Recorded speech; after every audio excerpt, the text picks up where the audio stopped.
Bonsoir et bienvenue dans Libertime, l'émission la plus sérieuse sur les sujets les plus légers. Ils sont artistes, médecins, fonctionnaires, en couple ou célibataires, mais ils ont à un moment de leur vie décidé de changer de sexe. Et la plupart d'entre elles ou d'entre eux ne se définissent plus ni tout à fait comme des hommes, ni comme des femmes à part entière. Ils ont créé un troisième genre, le troisième sexe. Reste alors à se créer une vie, une identité sociale, une intégration qui passe par la vie de couple, la vie professionnelle, et d'abord par une transformation physique réussie. Quand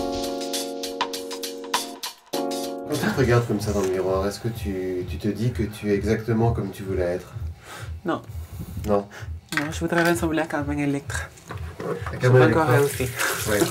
Le transsexualisme, c'est avoir le sentiment que l'on est du sexe opposé à son sexe biologique. Ouais. Que notre corps est une erreur de la nature, est une faute qu'il faut réparer. C'est le fait de ne pas être cérébralement une femme, mais être cérébralement un autre genre. La différence entre un homme et une femme, il n'est pas sur le sexe. La différence entre un homme et une femme, il est sur ce qu'est un homme et une femme au niveau cérébral. Paris, 18e arrondissement. Le tout Montmartre est présent pour un vernissage. Le sujet, des photos de nus. Un vernissage un peu spécial puisque le modèle, c'est Christina, une transsexuelle. Son compagnon Jean-Pierre l'a même accompagnée pour l'occasion. S'assumer nue dans sa transsexualité, une étape importante dans la métamorphose. C'est une forme de consécration pour une transsexuelle de se montrer nue. Je ne pense pas que ce soit une consécration, c'est disons banaliser un petit peu le milieu trans. Sachez qu'en tout cas on peut faire des choses dans la vie tout en étant trans, en ayant un métier, en faisant des choses artistiquement, comme moi je fais pour des photos par exemple. Une photo qui est très bien, c'est celle de Vincent, ce que j'étais avant en fait. C'est une photo qui a été faite pour Carita en 1987, à l'époque où je faisais de la publicité et c'est une très très belle photo. Christina était un très beau garçon que j'ai aimé et c'est devenu une très belle femme que Jean-Pierre aime maintenant et que moi j'aime toujours parce qu'on sera liés toujours, c'est quelqu'un avec qui je serai toujours lié parce que c'est une vraie belle personne. Quelle démarche faut-il effectuer aujourd'hui pour quelqu'un qui veut changer de sexe? Il faut s'adresser à une équipe qui associe un psychiatre, un endocrinologue et un chirurgien urologue. Le suivi en France, alors je vous réponds pour la France et la législation française, le suivi en France est d'environ 2 ans, 1 à 2 ans. Bonjour, bienvenue sur l'hôtel de Paris. Quand Vincent décide de franchir le pas et de devenir Christina, il commence un long voyage. Sur son chemin, Jean-Claude Dreyfus devient son compagnon. Un soutien pour Vincent, encore garçon. Devenir une fille, ça s'apprend. En fait, il m'a conseillé, dans le sens où c'est un homme de théâtre, donc c'est quelqu'un qui a joué dans La Grande Eugène, qui a joué dans beaucoup de cabarets, et donc qui est un habitué du transformisme, particulièrement à l'époque de ses spectacles. Les conseils, je pense, étaient utiles sur par exemple le fait de pas forcément trop se maquiller. Une femme s'habille, de toute façon, c'est du show-off, c'est du spectacle. Dans son cas, bon, il y a l'apparence, il a fallu la travailler. Ça vient pas tout seul non plus. Donc il y a une histoire de goût, d'arriver à être le mieux et le plus naturel, de se sentir le mieux possible dans sa peau, comme une actrice ou comme un acteur aussi, c'est la même chose. Si Christina n'a pas eu recours à la chirurgie lourde, Crystal, elle, est allée beaucoup plus loin, au prix de nombreuses interventions. Qu'est-ce que tu as changé sur ton corps? Ma poitrine, mon nez. Ouais. Oui, voilà. T'as fait beaucoup d'opérations? La bouche, un tout petit peu de collagène. Ouais. Après mon nez. La transformation chirurgicale consistera en l'ablation des testicules et du pénis et on se servira des bourses pour faire des grandes lèvres et on créera une cavité vaginale pour permettre une pénétration. Tu es transsexuel depuis quand? Depuis l'âge de 15 ans. Ma première apparition à la poitrine, c'était à 15 ans. À 15 ans? Oui. Il y aura aussi, bien sûr, un traitement hormonal qui aura précédé la chirurgie, donc d'au moins d'1 an, et qui aura permis le développement d'une poitrine une diminution de la pilosité, une modification de la voix. Ça fait pousser les seins, bien sûr, ça aide en tout cas à féminiser le corps à travers déjà les seins et puis la peau également, et puis bon, les cheveux poussent aussi. Les effets hormonaux font qu'on devient beaucoup plus fragile, beaucoup plus sensible. Psychologiquement, ça change beaucoup. D'abord parce que les gens s'aperçoivent que du changement qu'il y a dans le physique de la personne. Et ensuite, nous, on ressent les choses certainement différemment. L'intégration des transsexuels dans la société est très difficile avant leur changement de sexe anatomique et civil. Ça dépend d'un certain nombre de paramètres, ça dépend du métier. Il est évident qu'un homme de sexe biologique qui se sent une femme et qui est docker, ça va être très difficile, beaucoup plus difficile que si il travaille dans le milieu de la mode. Le métier est à ce point déterminant dans le succès de l'intégration que bon nombre d'activités ne sont pas accessibles aux transsexuels.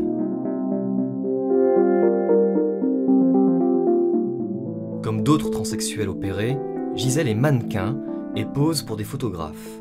Est-ce que tu as une idée de ce que tu vas faire avec Christophe? Je vais être habillée en lingerie très sexy, en dentelle, rouge, noir, des choses vraiment excitantes. Et je vais m'amuser comme une folle. C'est la première fois que tu fais une séance photo avec une transsexuelle? Non, c'est arrivé plusieurs fois déjà.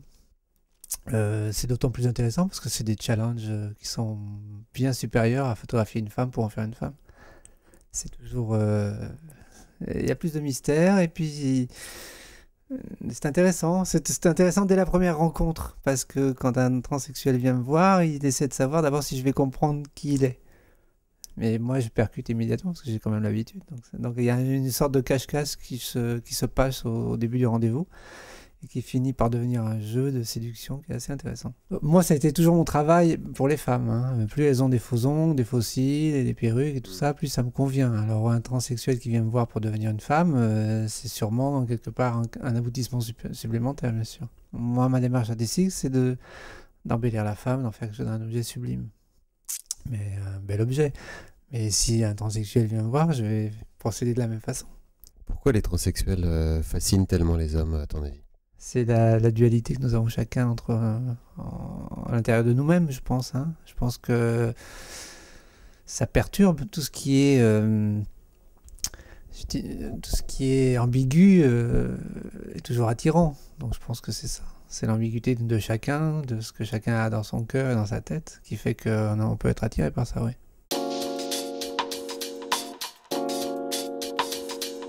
Alors ça dépend, hein. C'est comme les hommes, les femmes, les transsexuels, ça dépend, il y en a qui sont belles, il y en a qui sont pas belles. Des fois c'est mal fait, quoi. C'est vraiment mal fait, ça se voit et donc du coup ça devient pas beau. On n'est pas trop dans ce délire, c'est tout. Pas dans ce délire, moi, c'est que les femmes. Ouais, voilà. Que les vraies femmes. Les vraies femmes. Beau, hein. Leur manière. Ouais, leur manière, ça va. Enfin, la classe qui dégage. Mais sinon, c'est trop... Moi, ils sont un peu trop excessifs au niveau des formes et tout. Ouais. Franchement, c'est un truc de ouf. C'est un truc bidon. Je les trouve très belles. La plastique du corps, le culte de la beauté et de la perfection, c'est l'élection Miss Trans qui les récompense. Chaque année a lieu l'élection de la plus belle transsexuelle. C'est l'histoire du glamour, de se sentir bien, de se faire belle, d'être bien maquillée, bien coiffée, bien habillée surtout. Et c'est ça, c'est un délire en fait.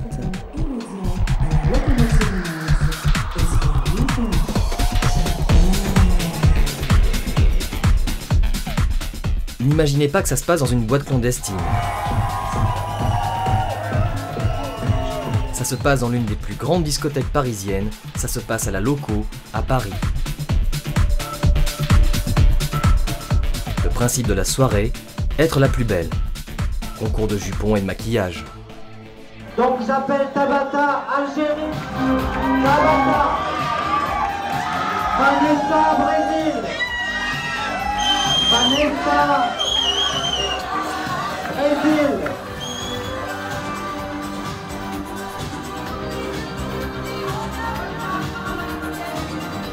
Alors Adriana, elle est timide parce que c'est un bébé aussi, mais elle va vous dire quand même qu'elle vous aime. Non. Bonsoir mesdames, messieurs et membres de l'UREF. Je m'appelle Adriana et c'est maman du reportage. Pendant ce temps-là, en coulisses, les autres candidates se préparent à monter sur scène.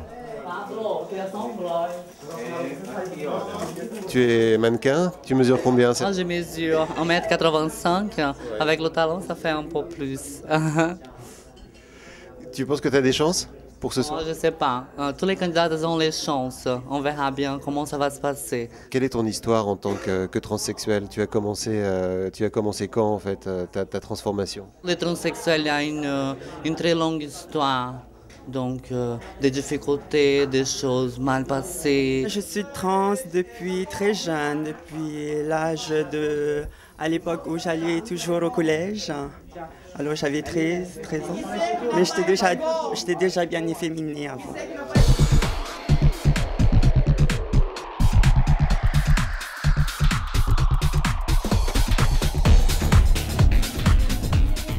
Je suis d'origine brésilienne et je suis partie du Brésil, j'avais 19 ans pour venir à Paris. Et c'est là vraiment que j'ai retrouvé ma transsexualité en fait. C'est là que j'ai commencé l'histoire de chirurgie esthétique, etc. C'est là que j'ai vraiment formé Gisèle. Senti belle, c'est vraiment sympa de histoire de se maquiller, de jouer la Miss, c'est vraiment très sympa. Elles sont toutes magnifiques ce soir. Bravo. Après la transformation du corps et la beauté, il faut aussi se construire une vie amoureuse et trouver un petit ami. Et si certains se contentent de rencontrer des transsexuels, d'autres vont jusqu'à les aimer et tenter la vie de couple. Le jeune homme qui danse, c'est Mathieu, plutôt un fils de bonne famille. Mathieu a rencontré Diana en boîte et ce qu'il pensait être l'histoire d'un soir est devenu une histoire d'amour qui dure. Non, on a passé la première nuit ensemble et j'ai eu envie de la revoir et j'étais impressionné par le personnage. Je m'attendais pas à rencontrer quelqu'un comme ça. On y va à Paris? Bien, Dieu s'invite à Paris. Suis-moi. Voilà, la top modèle de top modèle, la Tour Eiffel de Paris. Tu étais attiré par les transsexuels avant? Quand j'ai rencontré Diana, oui, c'était pas la première. Comment expliquer que les hommes soient attirés par des personnes du troisième sexe? Ça doit être un fantasme, hein, le fantasme, psychanalyste dirait de la femme phallique, de vivre avec une femme qui a un pénis ou de faire l'amour avec une femme qui a un pénis ou d'entretenir en tout cas une relation ou l'imaginaire d'une femme qui détiendrait aussi un pénis. Pour tout recommencer et peut-être pour changer de corps, Diana a changé de pays et a quitté la Colombie. Pareil, c'est le destin en Colombie. C'est un problème sentimental qui m'est arrivé à Colombie. J'étais menacée pour une famille parce que je tombais amoureuse d'un personnage de Colombie et donc que j'ai reçu des menaces et des choses horribles et je devais partir de la Colombie parce qu'il ne m'arrivait rien. Comment tes proches ont réagi quand votre relation est devenue officielle? Mes amis plutôt bien dans l'ensemble. Et mes parents, je leur ai caché jusqu'à aujourd'hui. J'ai présenté pour la première fois ma mère à Diana aujourd'hui, et ça s'est très bien passé. Et mon père, je vais attendre un peu. On continue. Oh là là, ça c'est fort. C'est quelque part ma sensualité, le côté sexuel, le côté provocation, parce que j'adore la provocation. Je pense que j'ai réussi à faire une belle femme à côté d'un bus ancien de Cuba. Mon portrait, parce que je suis danseuse à Colombie, à une place en Colombie qui s'appelle Villa de Leyva. Je considère Diana comme une femme, même si c'est pas une femme comme les autres, elle est plus femme que beaucoup de femmes, je trouve. Pour certains, vous savez, une relation d'amour profond n'a pas de sexe. Pourquoi ne pas aimer aussi, avoir une rencontre profonde avec quelqu'un qui est ce que vous appelez le troisième sexe, c'est-à-dire qui n'a pas des parties génitales en conformité avec le reste de son apparence. Et vous, la vie en couple avec un transsexuel? Aujourd'hui, clairement, et a priori dans le futur non plus, je n'envisagerai pas de vivre une histoire d'amour ou de couple. Je suis une femme et je ne suis pas lesbienne, donc je n'accepterai pas de vivre avec une transsexuelle. Sans les connaître, pourquoi pas? Jusqu'à que j'ai les sages. Mais j'ai jamais, ceci dit, rencontré de transsexuels, alors on sait jamais, mais a priori non. En fait, ça a déjà arrivé à un collègue à moi, il est tombé sur une putain de meuf, mais c'était un trans. De leur côté, Christina et Jean-Pierre filent le parfait amour. Jean-Pierre, lui, est un ancien braqueur de banque qui s'est rangé. Christina a même écrit un livre consacré à son compagnon. On les voit souvent tous les deux comme un couple atypique. Effectivement, on est un couple atypique. D'abord, moi en tant que transgenre, Jean-Pierre en tant qu'ex-voyou, déjà, c'est pas forcément la normalité, on va dire. Moi, je sais qu'avec Jean-Pierre, je l'ai dans la peau. Bon, c'est pas Robert Redford non plus, on va dire, physiquement. Hein. Mais moi, j'aime bien mon nounours, quoi. Il m'aime comme je suis, il m'accepte comme je suis. Et moi, je l'accepte comme il est, avec ses gros bras, et puis son sale caractère. Donc, mais bon, on s'aime. Non, mais on s'aime de toute façon. Donc, et ça, c'est plutôt. Quoi? Toujours toi qui cherches la poule. C'est vrai, mais de toute façon, il ne fait pas le poids avec moi. Donc, je veux dire. C'est normal.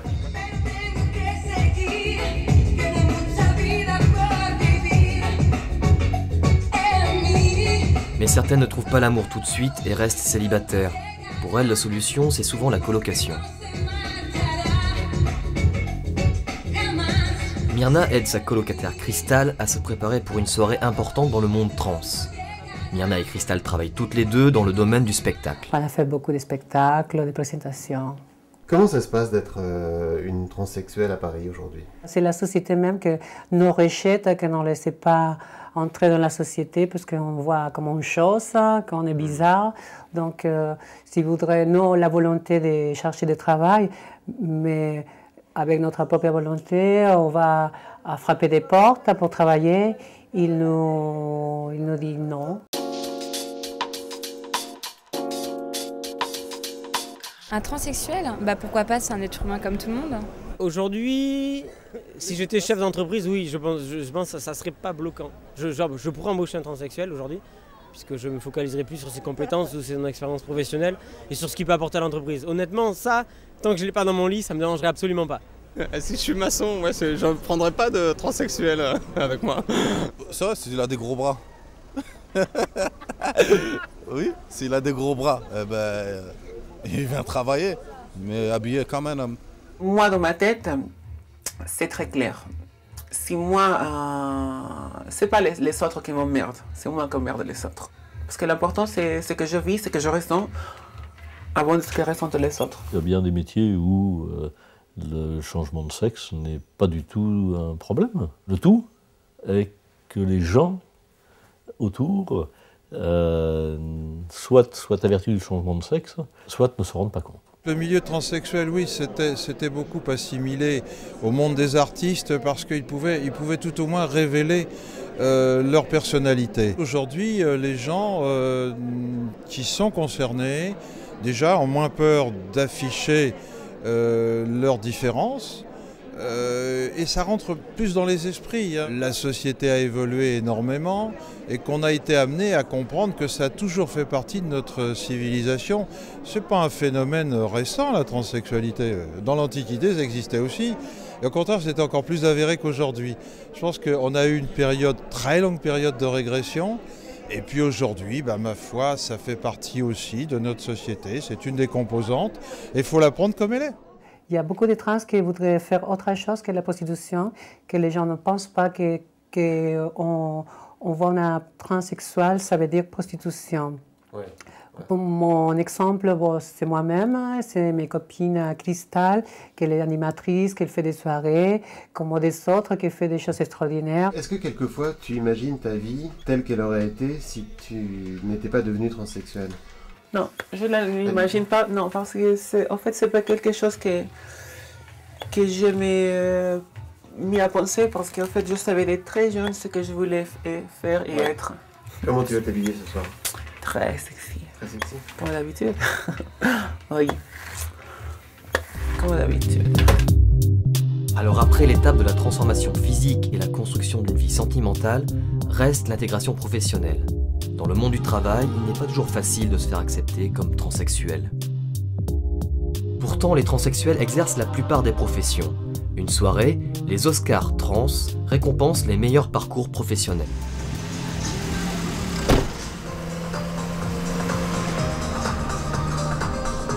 C'est les Oscars des trans, les Oscars trans pour le travail des gens qui font le possible pour sortir les transsexuels du ghetto et pour aussi montrer que nous les trans, on sait faire comme n'importe qui, comme tout le monde, travailler bien, responsabilité, organisation, direction.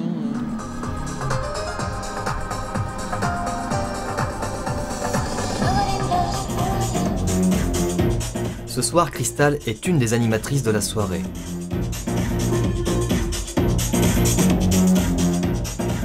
Des soirées qui sont importantes pour la communauté trans, elles créent du lien social et une forme de reconnaissance indispensable. On met pour la meilleure actrice trans. Je suis nominée à cause de mon exposition de tableaux. Comment se passe ta vie de tous les jours à Paris en tant que transsexuel? Pour les médecins, on est des fous parce qu'on est des hommes qui pensent qu'on est des femmes. Pour les religieux, on est des démons parce que dans le Coran et dans la Bible, c'est un péché. Pour le prix de la meilleure artiste, interprète, la merveilleuse Giovanna Teles de São Paulo. On est des êtres sans une position dans la société. Et c'est pour ça qu'on vit toujours en groupe, comme aujourd'hui, soirée squalité. Vous voyez, c'est notre univers, c'est notre univers. Et donc, je vis mal la journée. Je ne peux pas sortir comme je veux dans la journée. Je ne peux pas mettre un talon, je ne peux pas mettre une mini-jupe. La société ne comprend pas qu'est-ce que c'est un transsexuel. Elle comprend le transsexuel drogué, prostitué. Et existe aussi le transsexuel écrivain, médecin, couturier, chanteur, artiste.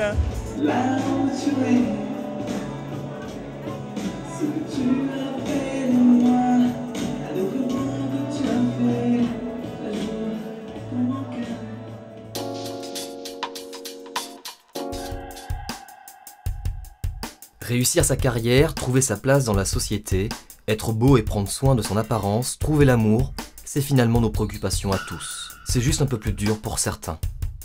Ce soir, depuis la planète du troisième genre, Libertime, merci et bonne nuit.